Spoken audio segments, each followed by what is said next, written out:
Since then, among his other contributions, Piro's expertise with social media and web-based technology helped the foundation establish a web presence and publish an online newsletter.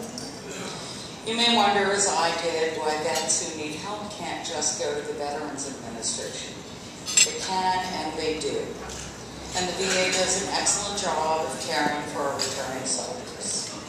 However, 85% of them step out of the system when their problems emerge no time after their deployment.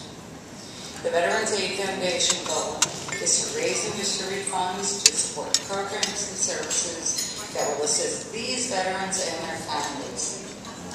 The Knickerbocker chapter, like everyone else, or everyone here, wants to support the brave individuals who put themselves in danger to protect our freedom.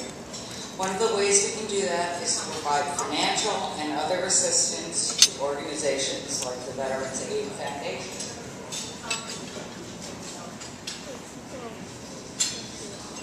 So, Michael, please accept this acknowledgement of your efforts and such our donation to the foundation.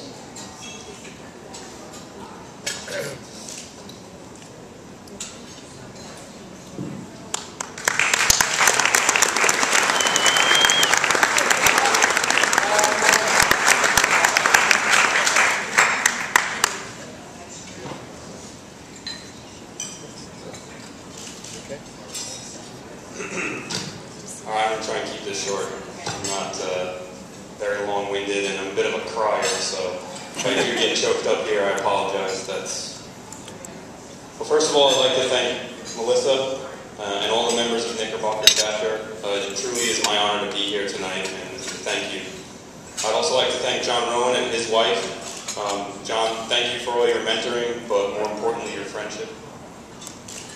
And I'd be remiss if I didn't thank my lovely wife. I love you.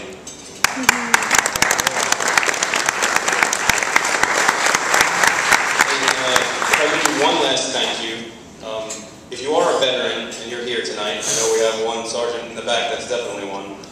Could you please stand up?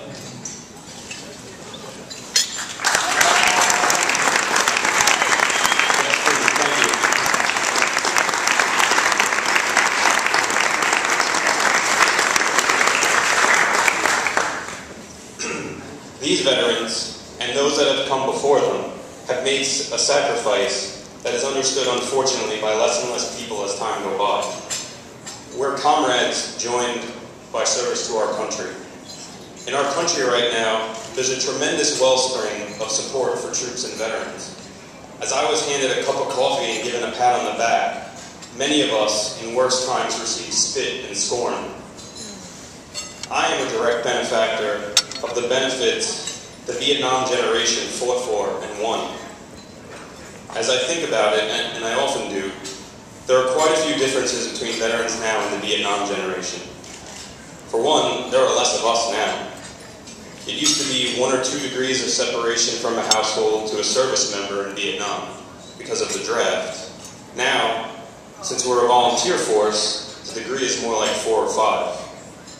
Another large difference, which kind of impacts me directly, is the number of women who have served or who are serving in combat. I often tell the story that when I joined the local chapter of my Veterans of Foreign Wars, they asked me if my wife wanted to join the auxiliary. I replied to them, I'm really not sure that that's where she's best suited, considering she has more time in combat than I do. So it took a few minutes to register that with me. Some of the greatest victories the Vietnam generation has achieved have been with the Veterans Administration and our own government. Identifying and compensating for Agent Orange, post-traumatic stress disorder, Gulf War syndrome, as well as upgrading the Montgomery GI Bill were all accomplished through the persistence of that generation, despite the fact that they were scorned when they came home.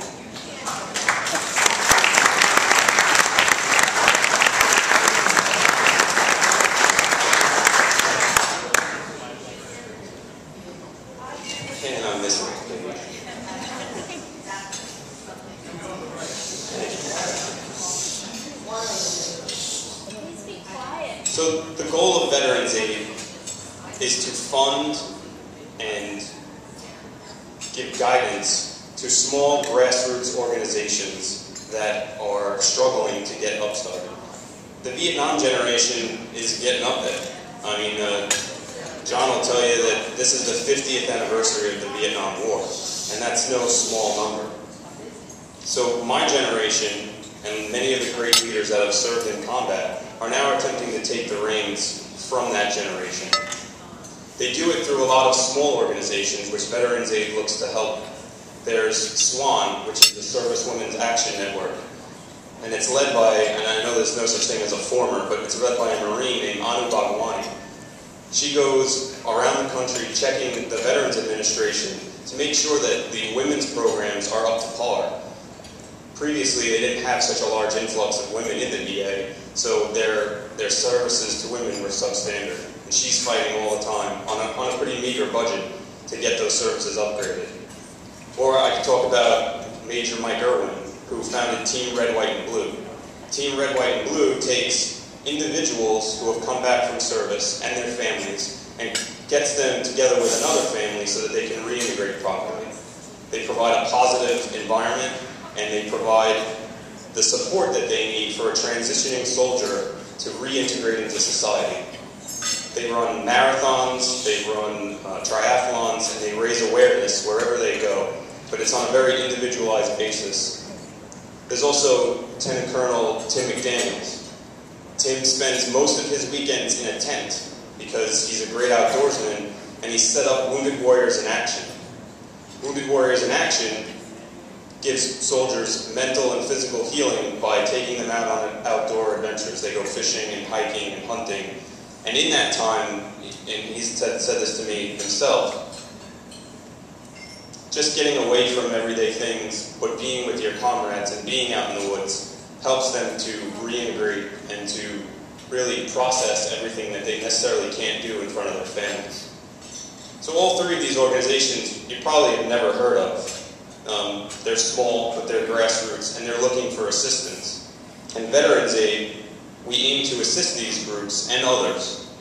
We have a bunch of programs coming together this year. We have a large concert that we're putting together.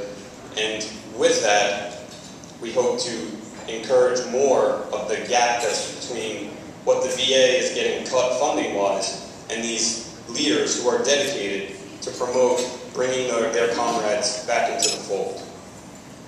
Now there's a much greater understanding of the long-term effects of war than there was 25 years ago. In George Washington's time, post-traumatic stress disorder was called nostalgia.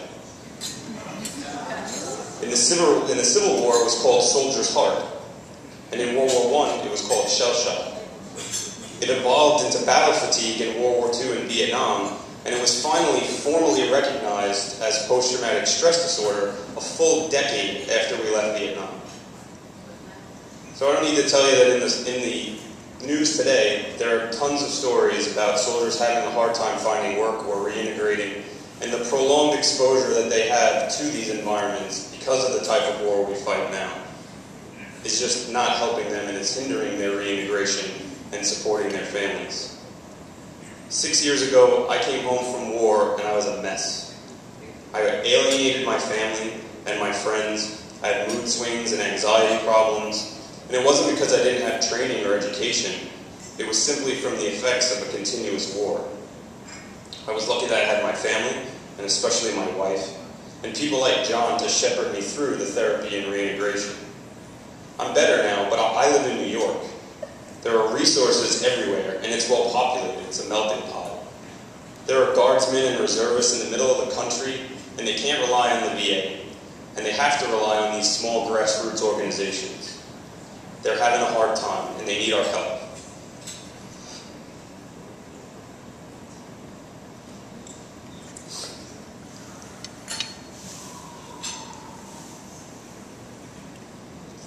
I hope you will join me in extending the sense of community to all veterans.